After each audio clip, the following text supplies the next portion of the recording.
Okay, so let's look at another couple examples where we have some very common angles. So 30, 60, 90 is common, 45, 45, 90 is common, and now we're looking at angles that fall on either the x or the y coordinate. Those are the quadrantal angles. So let's look at a circle. In this case, let's just say that the radius is 5. So up here at 90 degrees, I have a point at 0, 5. Now, remember the radius is also 5, so that length is 5. So when I go to define sine, that's y over r. Well, the y value there is 5. The r is 5. So that'll end up being 1. Now, even if I had a smaller triangle where the radius was just 1, because the y value is the same as the radius, this would be simplify. In this case, sine of 90 degrees would be y value over, which is 1, over r, which is also 1. So it ends up simplifying to the same thing, okay? So when you have a sine of a 90 degree, doesn't matter the size of your circle, it's always going to be a fraction that simplifies to 1. Okay, let's look at pi. Okay, because we know it doesn't matter the size of the circle, I'm just going to use the unit circle, because any circle, the fraction is going to simplify to the same thing as we get from a unit circle. So let's just say deal with the unit circle. Here my angle is pi, and I have a point back there at -1, 0. Okay, tangent is y over x. Okay, the y value there is 0, the x is -1. So tangent of pi, that fraction simplifies to 0.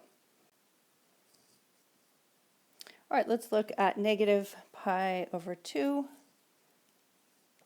So we have a negative angle that goes in the counterclockwise direction. So we'd be here at negative pi over 2. Okay, again, I'm just going to use the unit circle because all these trig functions, those fractions, simplify down to the same thing we would get on the unit circle anyway. So let's just use the unit circle. Okay, so this point right here would be at x of 0, y of -1. Cosine is x over r. R is the same thing, as 1. Okay, so we'd have x is 0, r is 1, so that simplifies to 0. All right, one more. Let's try an angle of 0. So that is right here, and that point is at 1, 0. Okay, secant, that is r over x. The radius is 1. The x value of that point is 1, so secant of 0 simplifies to 1. We're going to look at evaluating trigonometric functions at common angles. So some of the angles that are very common that we're going to use all the time is a 45, 45, 90. So that would be here on our unit circle, and that would be pi over 4. And those side lengths, if we have a 45, 45, 90 triangle, that is square root of 2 over square root of 2. Okay, so my x and my y values there, how far over and how far up I get, those are my square root of 2 over 2. So that's my x value. That's the base of that triangle. The height of that triangle, square root of 2 over 2. That is my y. Okay, another very common triangle is the 30, 60, 90. And that would be right here. There's the same triangle. Okay, so this angle right in here is that 60 degrees right here. So that's 60 degrees, and that's the same thing as pi over 3. and my base of that triangle, that is the x value. That's 1/2. The height of my triangle, that's this height, that is square root of 3 over 2. So that's the y value, square root of 3 over 2. Okay, good. Now we're going to have another triangle here. It's also a 30, 60, 90, but now it's just laying on its back. Okay, it just tipped over. So now the base is not 1/2, but it's it's laying on its back, right? So that longer leg is the base. So it's square root of 3 over 2. So the x value in this case at what's our angle is the smaller angle. So that's the 30 degrees, which is pi over 6. And that base, the x, is square root of 3 over 2. And the y is 1/2. So the shortest length is 1/2, and that's the y value there. All right, and then the other most common angles are along the x and y axis, and so we have a point at 0, 0 degrees, 0 radians, and our point there is at 1, 0. So these are what are called the terminal points, and we want the x and the y coordinates of those points because those x and y coordinates tell us what our trig values are there. Okay, and our last one is 90 degrees, which is pi over 2, and that x is 0 and the y is 1. Okay, so we can use that first quadrant and extend that out into the other quadrants.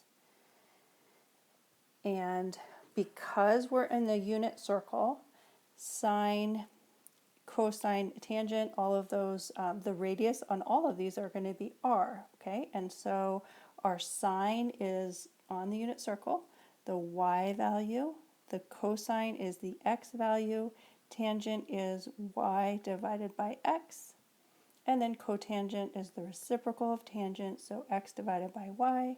Secant is the reciprocal of cosine, so it's 1 over x. And cosecant is the reciprocal of sine, so it would be 1 over y. Okay, so we can pick an angle, let's say pi over 3. Okay, and so we're looking at that angle, pi over 3. That is the same as 60 degrees. And if I want to know the sine value there, that is the y. That's my y. That's the sine at 60 degrees, or sine at pi over 3. Okay, cosine is the x value. So cosine of 60 degrees is 1/2. Okay, and then tangent of 60 degrees, that is y, which is square root of 3 over 2, divided by x, which is 1/2. And that simplifies to square root of 3 because we can clear those fractions, divide the numerator and denominator, or multiply the numerator and denominator by 2, and we would simplify that down to just square root of 3. So take a minute to just prove to yourself where these values come from. Choose an angle. Let's do one we haven't done before, maybe 3 pi over 2. And you just go through and kind of think about, okay, where is that on the unit circle? 3 pi over 2. That's down here. Those x and y values, our x is 0, our y is -1. So it makes sense that the sine is the value of y. There's my sine at 3 pi over 2. And 0 is my cosine at 3 pi over 2. And that's 0. Okay, and then so for tangent at 3 pi over 2, that is y over x. And so that would be -1 divided by 0, which is undefined. Okay, so these charts are just showing you the simplified fractions when you plug those x and y coordinates into the place for tangent, cotangent, secant, cosecant, etc. So now I'm going to quiz you. You don't have to tell anyone your answer, just you can write it down yourself. You don't have to show anyone, but see if you can, without looking at your notes, just fill in this unit circle. Figure out what the angles are in terms of degrees, in terms of radians. Figure out what the coordinates, the x and y values are for each of those terminal points. And also think about which of the trig functions are positive in each of those quadrants. All right, so pause the video and just see how much of this you can fill out by yourself. All right, so here it is. Here's our unit circle, and I highly recommend having this printed out. You're going to use it just so much throughout the term that you're actually going to have quite a bit of it memorized. I recommend really trying to think about the patterns as much as you can. So let's look at our 30-degree angles. Notice that on all of those, we have square root of 3 over 2 and 1/2. It's just sometimes the x and the y are positive or negative depending on the quadrant. So in quadrant 1, the x and the y are both positive. In quadrant 2, we have a negative x, a positive y. Okay, so in quadrant 1, all of the trig functions are positive.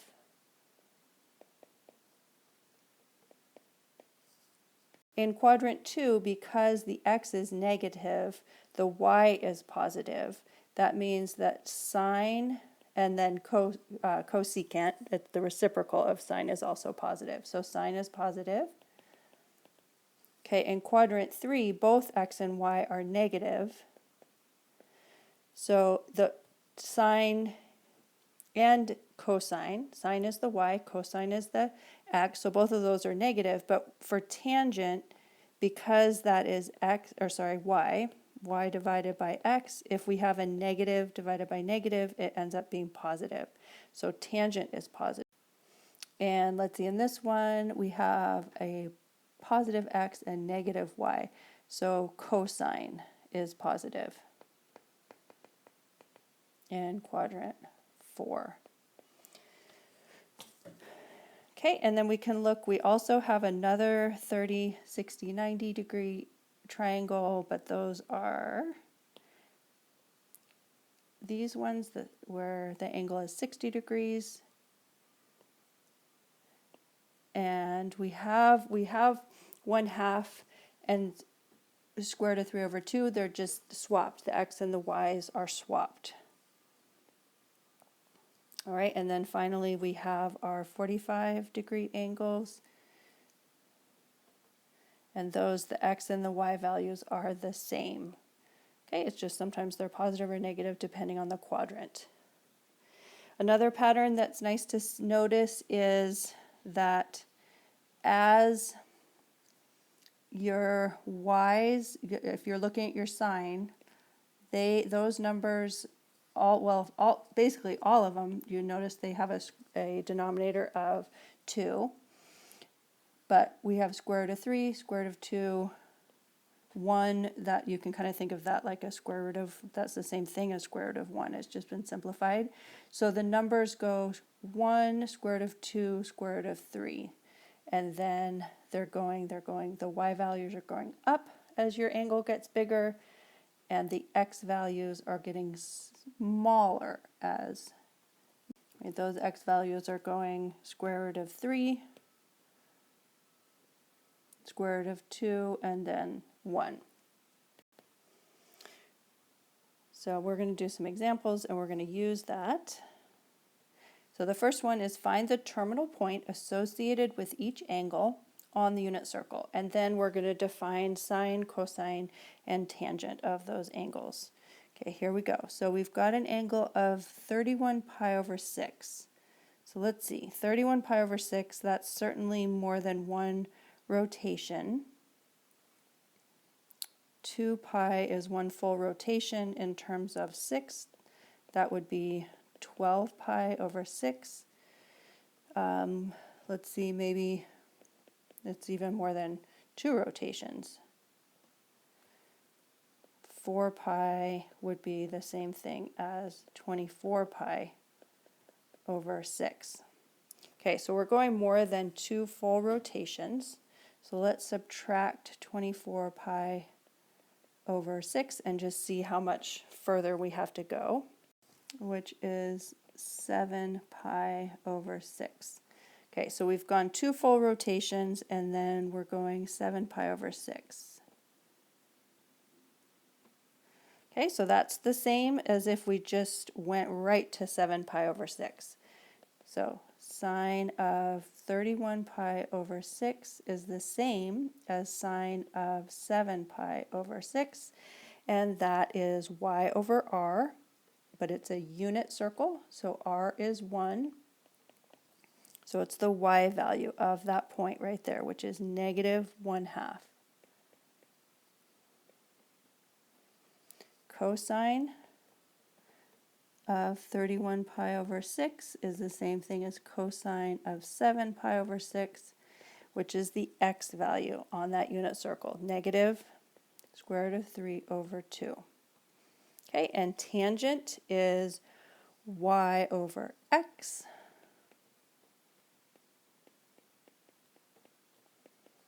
Let's see, tangent of 31 pi over 6 is the same thing as tangent of 7 pi over 6, and that's y over x. So we have -1/2 all over negative square root of 3 over 2. Let's clear those complex fractions. I don't like all those fractions in there. So I'm going to multiply numerator and denominator by 2. So I would get -1/2 times 2, which is -1, all over negative square root of 3 over 2 times 2, which is negative square root of 3. And then we need to rationalize that denominator. So multiply numerator and denominator by square root of 3. And let's see, we have negative divided by negative. The whole thing ends up being positive. Square root of 3 all over square root of 9, which simplifies to square root of 3. Okay, that's part A. And now let's work on part B.